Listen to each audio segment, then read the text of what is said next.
Okay, guys, short and sweet. Sunday weigh day. Woo! I'm going to move this out. Yes, I have my favorite one on. It needs to say cat, but it didn't say cat. The only one they had to buy said dog. Hang on, I'm going to shut the door.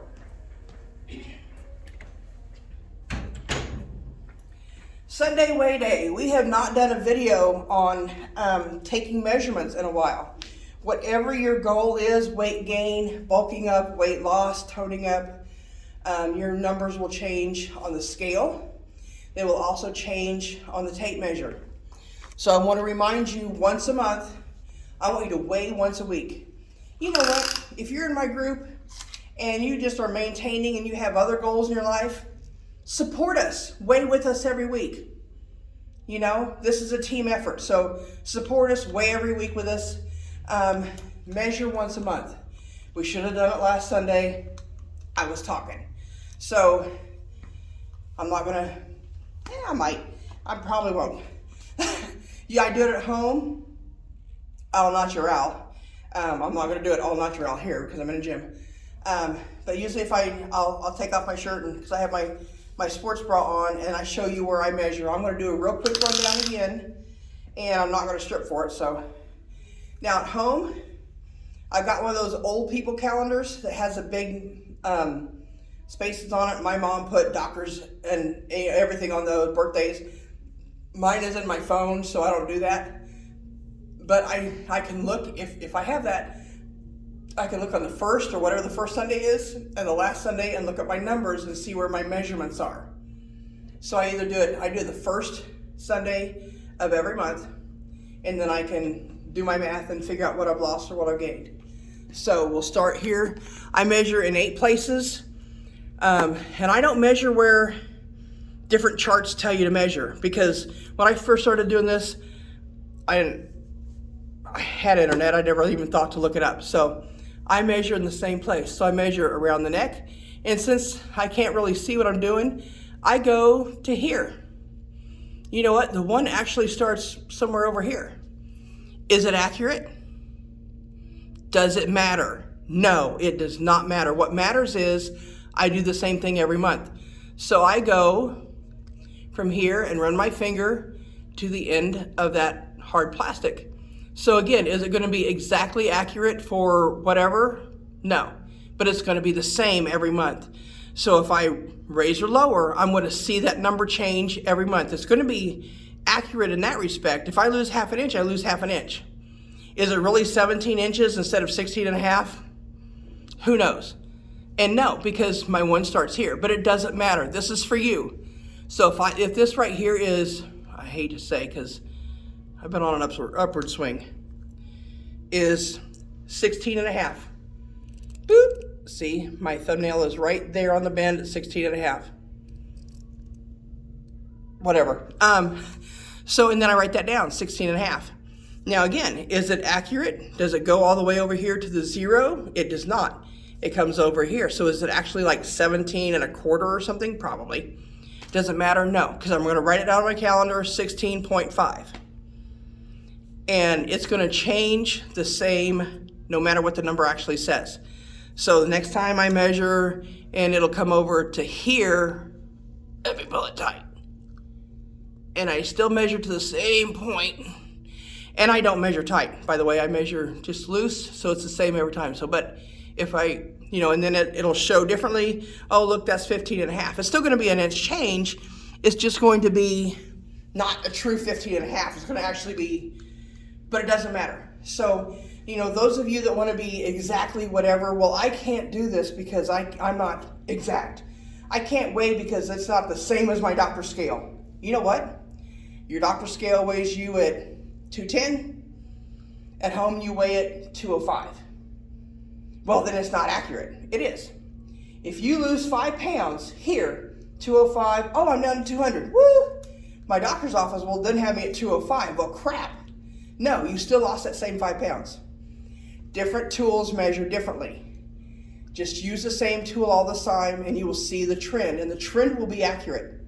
Okay, so now I'm lucky. On my upper arm where I measure, see that freckle right there? I know there's a spot above it, but there's a freckle. I use my freckle. And I like these because they're weighted. It helps me out. So I, poof, hold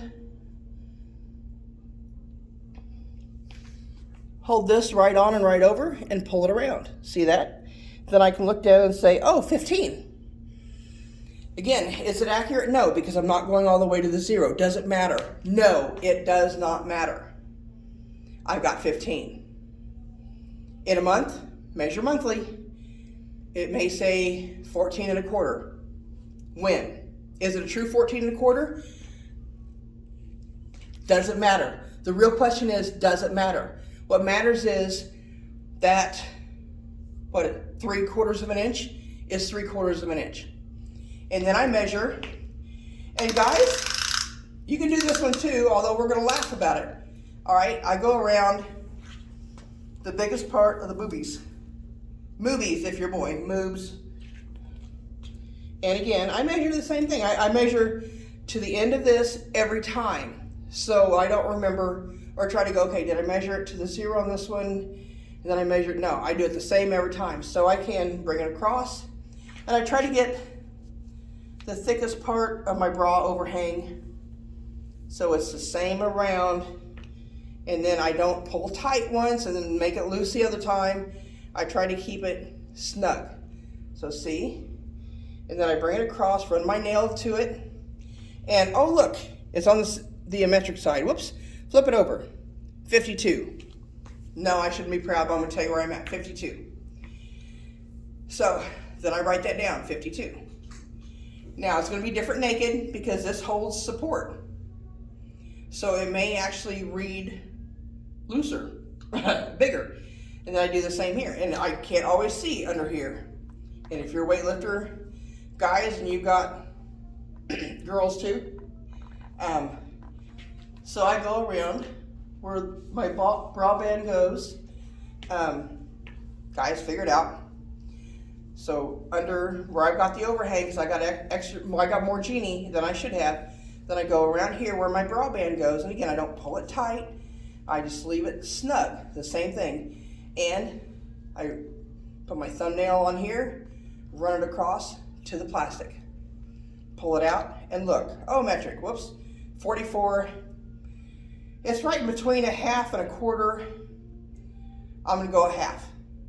Because, you know, I'm not gonna get down to the 8ths. I'm gonna do quarters, maybe, probably. All right, and then because I've got extra genie here, you guys call it muffin top, I call it overhang. I measure my overhang because I'm here to tell you that changes size too. So I will go, I know, shield your eyes from the vast expanse of whiteness there, but I will find the roundest part of my overhang, but I'll try it this way. The roundest part of my overhang here, and measure that. That's one of my places I measure that nobody else does. 52 1/4. And then I find, and they say your waist is where your belly button is. Now I've got a lot of genie, and if I had my other shorts on, you'd see that there's that apron here. There's a lot of hang down. And so my belly button is actually down here around the widest part of my hips. Can't use that for my waist. So I use, pardon, where's my little belly button? This indentation here where my waistband goes. So you see I've got the overhang up here that I measure, and then I go down here underneath that like I do for my boobs and my bra band, right? So then I measure my waist. I know if I were really being a good girl, I would just keep you guys apprised. Not going to today because I need to measure at home in my nakedness, and then just keep your price that way if you guys want. And then I'll take it. Woo! There's a hard. See, I got the hard plastic thing in the wrong direction. Then I kind of hold it, and again, I'm not pulling tight. I want to hold it snugly so it's not falling loose. That way I can get as accurate as I can every time. 52. Those are about the same. Usually they're not. They're off a little bit. And then again, my belly button is the widest part of my hips. So, and I used to be, this measures out to 60 inches as well no, I used to be 63 inches. But today, for right now, I'm going to show you not tight, but around the widest. Oh, no, it's hard with clothes on. Just laugh with me, okay? And then around the widest part of my hips to my belly button, because that works for me. And that is more than I want to tell you. But keeping it real, right? Why did I name it that? Oh, Amy. It was Amy McDonald's fault. Keeping it real. Keeping it real means 57 3/4. There's keeping it real. Now, I used to be bigger than 60. So what I would do for that is I would hold the 60 on this side and measure this around to the 60, or measure this around as best I could, and hold my finger in place, right, because it came to here, and then I would pull this around further and get my 63, because I was 63 or 64 for a while. Actually, I'm proud that I'm not there, but we all start where we are. I don't want to diss you and make you feel bad. I was embarrassed. I wouldn't tell anybody back then. Some of us are going to be 73. Some of us are going to be 48. 25, whatever. And then I do, okay. See, I've got that thing there and I can't tell what you can actually see and what you can't. I've got this lovely saddlebag here. So the widest part of my thigh is going to be right around here. And that's actually probably going to be the widest part of your thigh, right up here, close to where it meets the hips. So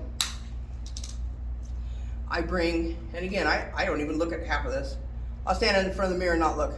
And then there's my plastic thing. There's my tape measure, and I just like bring it across until they meet. And that is 29. And if you want to do right below the knee, you can do that too. I don't. Those are the 8 places I measure. And I told a friend of mine, I said, well, I lost overall, 8 inches. And she's like, oh, you lost 8 inches. I said, no, I only lost, an inch here. No, you lost 8 inches. No, because I'm picturing when somebody says, oh, I had a 2-inch weight loss or, measurement loss, I'm picturing here. No, add them all together. Total of whatever. So I lose a quarter here. I stayed the same here. I lost here, stayed the same here. Gained a quarter inch, or lost here, gained there, lost, whatever. Add it up, do the math. I lost a total of 2 inches. I lost a total of 5 inches. I lost a total of half an inch, whatever. The beauty of measuring is the scale isn't always accurate. There's that whole thing of muscle weighs more than whatever. We know that that's not accurate. A pound of feathers weighs the same as a pound of rocks. It's just that by density or by mass or by what they take up, a pound of feathers takes up this much, right? A pound of rocks takes up this much. So if I lose this and get down to, that, it's going to show less on my measurements even if my scales stay the same. And I find that when I hit a week or two plateau, and there's ways to work out of plateaus, ask. That's why you have coaches here. If you get into a plateau, measure. That's where your measurements, I find whenever I hit a short plateau, my measurements are shifting to match the weight my scale says, more or less. It's like I'm remodeling and rebuilding. So, I've lost the weight here. Now my body has to shape down. And then I start losing weight again. So anyway, do both. And if your goal is not weight, again, I want everybody here to weigh in because I want us to encourage each other, okay? Let's just encourage each other. That was a quick tutorial on how to measure. Write it down. And I do mean write it down. On your calendar, great, that's perfect. Keep a diary. Last week, last month, this month, do the math. And then put this month's numbers here and the next month's numbers there, do the math, and keep a running total. It will encourage you to see what you're doing. Crap, I didn't lose this month, I gained 3 inches. But I lost 12 pounds. Maybe you're toning, because muscle weighs more in the same amount of space that fat lives in. So do that. If your goal is finances, every Sunday, pop on your app. Most of us have apps now for our banks. If you don't, run to the bank on Monday morning, get a list. See what you're spending, see what you're not, see where you are. If you're having trouble with budgeting, that's a great way to do it. Keep track. I'm weighing every week. You're weighing every week to encourage me. Check your bank account every week. See where you stand. Check your budget. Mark stuff off. I use Sharpies. I use dry erase markers. And what I really like are Crayola colors markers on my mirror at home. I write stuff down on my mirror. And if that's what you need to look at every day, these are my bills. This is where I'm at. This is my weight. This is where I'm at. Whatever. Do that on your mirror. But for those of us weighing and measuring, keep your diary. But if you need to see it on your budget, okay, I still have budgeted $150 for gas or electricity or whatever. And then, I put $60 in my gas tank. Okay, now I've got this much left for 90, right? I can quick math. Put it on your mirror if you need to. Something you're going to see every day. Put it before you. I'm a sucker for sticky notes. I have it on the visor. Before GPS, I would travel. I would figure out my travel plans. This road, this many miles to this turnoff, and I'd flip it down and see it and pull off a page. And I would come home the same way. I would just put it backwards and pull off a page. So put it down here. Pull down your visor. Okay, I have $180 for gas this month. I just put in. Okay, I got 120 left. Do what you need to do, okay? I'm here to encourage you. I want you to be the best you can be. If that's financially, if that's weight, if that's diet, whatever that is, whatever your goal is, let's help each other hit it this year. This is our year to shine. All right, I know this was long. Sorry, I just couldn't shut up. I'll talk to you later.